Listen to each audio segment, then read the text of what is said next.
సత్తా లేదా? కేవలం పేద మధ్యతరగతి జనాన్ని మాత్రమే భయపెట్టడం, గృహప్రవేశానికి సిద్ధంగా ఉన్న ఇళ్లను కూల్చేయడం తప్ప పెద్దోళ్ల నిర్మాణాల జోలికి వెళ్లే ధైర్యం లేదా? హైడ్రా పూర్తిగా రాజకీయ ఒత్తిళ్లకు లొంగిపోయిందా? మొదట్లో ఉన్న తెగువ ఇప్పుడెందుకు తగ్గిపోయింది?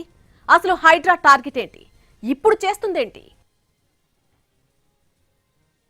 తెలంగాణలో కాంగ్రెస్ ప్రభుత్వం ఏర్పడ్డ కొద్ది రోజులకే హైడ్రా పురుడు పోసుకుంది. ప్రభుత్వ ఆస్తులతో పాటు అన్యాక్రాంతమవుతున్న చెరువులు, కుంటలను గుర్తించి పరిరక్షించడం, సిటీలో ఆక్రమణలు లేకుండా చేయడం దాని ముఖ్య ఉద్దేశం. అందుకే సుదీర్ఘ అనుభవం ఉన్న ఐజీ స్థాయి అధికారి రంగనాథ్కి బాధ్యతలు అప్పగించింది ప్రభుత్వం. ఆ ఉద్దేశానికి తగ్గట్టే మొదట్లో బాగా దూకుడుగా వ్యవహరించింది హైడ్రా. 2024 ఆగస్టు 18న గండిపేట చెరువు ఎఫ్టీఎల్ పరిధిలో అక్రమంగా నిర్మించిన కట్టడాలను కూల్చేశారు. ఆ తర్వాత తమ్మిడికుంటను ఆక్రమించారంటూ సినీ నటుడు అక్కినేని నాగార్జునకు చెందిన ఎన్ కన్వెన్షన్ ని కూల్చివేశారు. ఆ దెబ్బకు ఇటు సినీ, అటు రాజకీయ వర్గాలు ఉలిక్కిపడ్డాయి. ఎంతటి వాళ్లైనా హైడ్రా ముందు సమానమేనని, అక్రమాలు ఉంటే వివక్ష లేకుండా కూల్చేస్తారని చెప్పుకున్నారు అంతా. కట్ చేస్తే ఇప్పుడు హైడ్రా గురి తప్పిందని, పెద్దోళ్ళని వదిలేసి పేద మధ్యతరగతి జనం మీద పడ్డారన్న అభిప్రాయం బలపడుతోంది.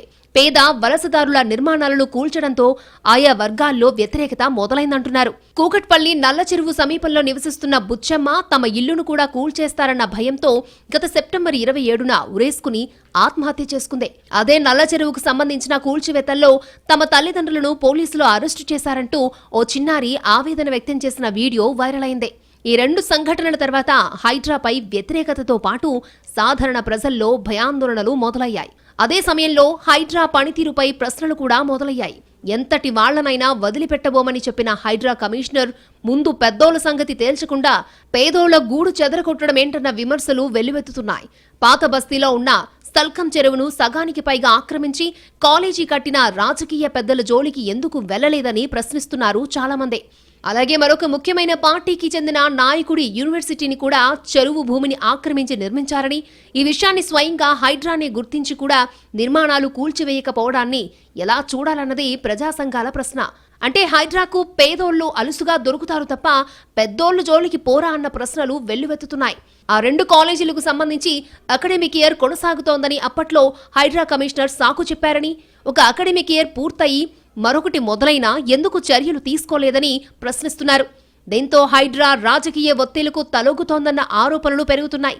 అంతేకాకుండా ఎలాంటి నోటీసులు ఇవ్వకుండా, కోర్టుకు వెళ్లే అవకాశం కూడా కల్పించకుండా శని, ఆదివారాల్లో కూల్చేసిన హైడ్రా అధికారులు ఆరోపణలున్న రాజకీయ నేతలకు చెందిన నిర్మాణాలను కూల్చకుండా కోర్టుకు వెళ్లే వెసులుబాటు కల్పించారని, ఇప్పుడు స్టే ఆధారంగా కూల్చివేతలు చేపట్టకుండా పరోక్షంగా వారికి సపోర్ట్ చేశారన్న ఆరోపణలు కూడా గట్టిగానే ఉన్నాయి.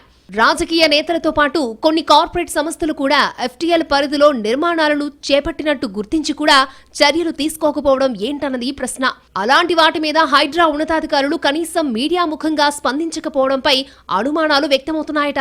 అలాగే టీఎస్పీఏ జంక్షన్ సమీపంలో రోడ్డుని ఆక్రమించి నిర్మాణం జరిగిందని, అది ప్రస్తుత రాష్ట్ర మంత్రికి చెందిన నిర్మాణమని ప్రతిపక్ష నేతలు ఆధారాలతో హైడ్రాకు ఫిర్యాదు చేసినా యాక్షన్ గానీ రియాక్షన్ గానీ ఏమీ లేవన్న ఆరోపణలు ఉన్నాయి. ఇలాంటి రకరకాల వ్యవహారాలతో మొత్తంగా హైడ్రా పనితీరు మీదే అనుమానాలు వ్యక్తమవుతున్నాయట.